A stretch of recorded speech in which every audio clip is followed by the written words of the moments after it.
안녕하십니까. 생방송 연예가 중계 김여동입니다. 안녕하세요. 한지민입니다. 네, 안녕하십니까.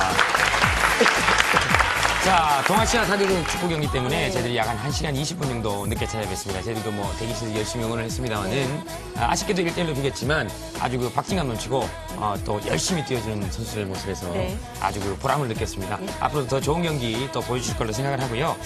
이제 또 3월도 며칠 남지 않았고 이제 봄이 오는 것 같습니다. 설렙니다. 김대정 씨의 허전한 마음이 벌써 네네. 봄을 찾고 있군요. 네. 그걸 또 그렇게 봐야 네, 근데 해마다 이맘때면 네네. 별로 반갑지 않은 소식이 들려오곤 하는데요. 올해는 특히 예년보다 황사가 더 자주 올 것이라고 합니다. 올 봄에는 외출을 해 깨끗이 손을 씻는 거 꼭 잊지 마셔야겠고요. 제동 씨도 산에 다녀오시면 제발 손 좀 씻으시고요. 네, 알겠습니다. 황사는 뭐, 이저 기관지나 이런 데 위험하기도 하고 눈병을 초래하기도 합니다. 네. 저는 기관지만 조심하면 됩니다. 알겠습니다. 자, 봄이 빨리 찾아오길 바라면서, 네, 아주, 연예가 중계 지금부터 출발해 보도록 하겠습니다. 네, 먼저 아주 뜻깊은 소식을 한수인 씨가 준비하셨다고요? 네, 자신은 월세 아파트에 살면서 기부와 봉사에 앞장서는 천사가 있죠. 네, 키가 좀 큰 천사 김장우 씨입니다. 네, 바로 어제 태안을 살리기 위해 저를 포함한 300여 명의 자원봉사자들이 함께 가서 열심히 일을 하고 왔는데요. 그 후끈한 현장 잠시 후에 전해드리겠습니다.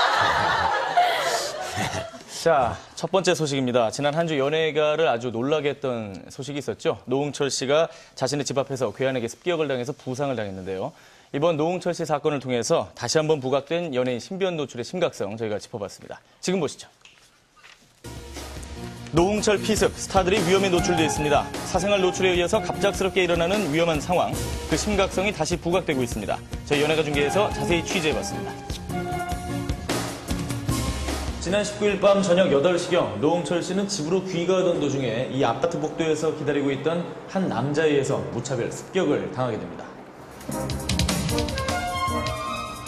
노홍철 씨가 한 20대 남자에게 갑작스러운 습격을 당했습니다. 온몸에 부상을 입은 노홍철 씨는 사고 직후에 병원으로 옮겨졌는데요. 갑작스러운 사고 소식에 모두가 놀랐습니다. 제가 인사를 일어나서 드려야 되는데 지금 좀 불편해갖고요. 이렇게 인사드릴게요. 죄송합니다. 감사합니다. 노홍철 씨는 왼쪽 귀가 찢어지고 늑골에 골절상을 입는 등 전치 5주의 부상을 입었습니다. 바로 이곳이 병원에 오자마자 수술을 받은 곳인데요. 상당히 이렇게 경황이 없는 상황이어서 그런지 말을 약간 더듬으면서 좀 이렇게 굉장히 불안정한 모습을 보였습니다. 가해자는 경찰서로 연행이 됐는데요. 조사 결과 가해 남성은 정신질환을 앓고 있는 것으로 밝혀졌습니다. 때려라. 따귀를 때려라. 그런 소리도 들었어요. 들린 막 이거 환청인지 들린 건지 저 들은 것 같아요. 네, 뭐 이렇게 말없이 다가오시는데 좀 눈빛이 좀 이상하더라고요. 그래서 안녕하세요, 누구시죠? 다시 한번 여쭤봤는데 그냥 갑자기 이렇게 저를 이렇게 주먹으로 가격을 하시더라고요. 그래서 갑작스럽게 습격을 당한 노홍철 씨를 보고 이웃 주민이 경찰에 신고를 했습니다. 패닉인 줄 알고 이렇게 별로 신경을 안 쓰다가 이렇게 보니까 노홍철 씨가 그 피를 흘리면서 이렇게 쓰러져 계시는 거였습니다. 그래서 신고드리게 됐습니다. 경찰이 출동해서 가해자와 노홍철 씨가 아파트를 나가는 모습이 CCTV 화면에 잡혔는데요. 노홍철 씨가 이렇게 가해자의 어깨를 감싸주는 모습은 화제가 되기도 했습니다. 노홍철 씨의 따뜻한 마음에 감동했다는 반응이 쏟아졌습니다. 사실 이번 노홍철 씨 사건에서 볼 수 있듯이 연예인들을 겨냥한 범죄 사건은 어제 오늘의 일이 아니었습니다. 저희가 그 과거의 사건을 뒤집어봤습니다. 얼마 전에 기자회견을 통해서 모습을 볼 수 있었던 나훈아 씨. 왼쪽 뺨에 있는 상처가 다시금 궁금증을 불러일으켰는데요. 바로 1972년 공연 도중 올라온 한 남성이 깨진 병을 휘둘러서 나훈아 씨는 얼굴에 심한 부상을 입었습니다. 부르는 거예요, 여기를. 슈퍼가 지금도 78방울 꼬맸거든요. 78방울이요? 예. 나훈아 씨와 세기의 라이벌이었던 가수 남진 씨도 습격을 당했습니다. 1989년 모 호텔에서 공연을 마친 뒤에 주차장에서 커다란 흉기에 다리를 찔리는 사고를 당했는데요. 굉장히 위험한 사고였습니다. 인기 가수의 대열에 인기 정상을 달리던 올랐었던 가수 수아지는요. 안상진 씨가 괴한에게 폭행을 당해서 머리를 다쳐서 안타깝게도 활동을 접어야 했는데요.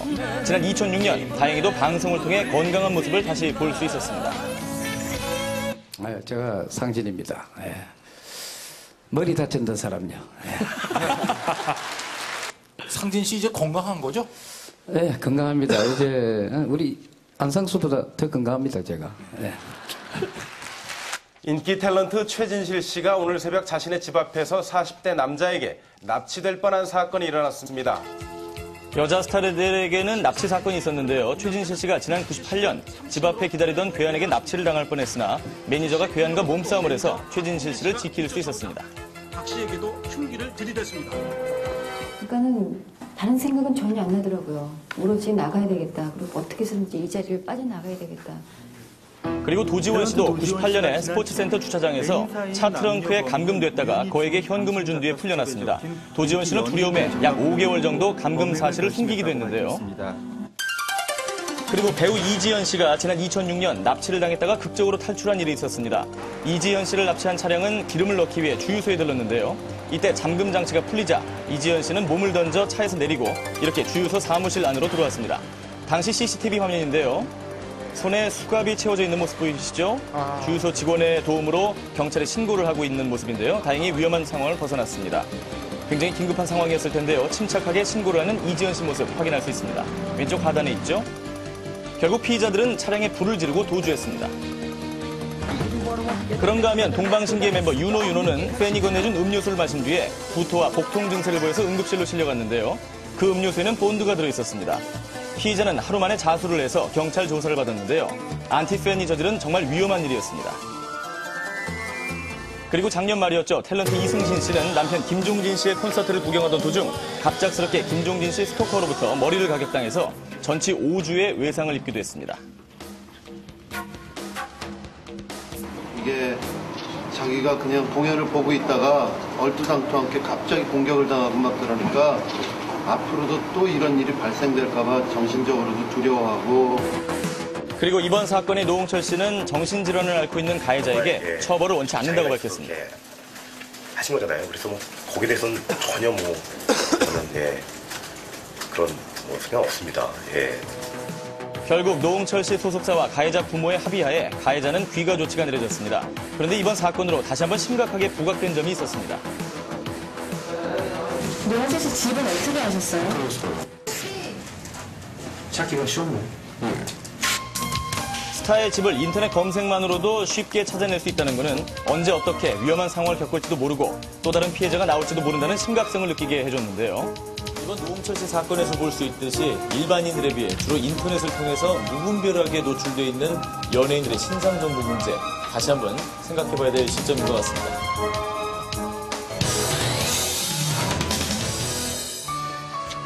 세계 우대의 뻘 서해안. 기름 유출 사고로 더럽혀진 그곳을 우리의 기부왕 가수 김장훈 씨가 찾았습니다. 그 현장 저도 함께했습니다. 네, 바로 어제죠. 이른 시각부터 해안행 버스에 오르는 사람들 보이시죠? 분노에서 시작된 거고요. 누구나 그렇듯이. 근데 이게 분노가 분노로 끝나면은 정말 그거는 뭐 자기 혼자만의 그런 거밖에 안 되잖아요. 그래서 이 분노를 아름답게 돌릴 수 있는 게 뭐가 있을까 생각하다가 제가 직접 다 모집하고 인사말 써드리고 했습니다. 자신의 미니 홈페이지를 통해 자원봉사자 공개 모집에서부터 이번 봉사활동의 모든 것을 기획한 김장훈 씨. 이와 동시에 태안 복구 작업에 총 5억 원 기부를 결심하기도 했죠. 이제 대천항에서 포도로 들어가기 위해 배에 탑승했는데요. 이동하는 동안 작업복을 입는 자원봉사자들과 김장훈 씨. 저희 같은 경우는 지금 방지복이 아니라 방제복으로 바꾼 상태고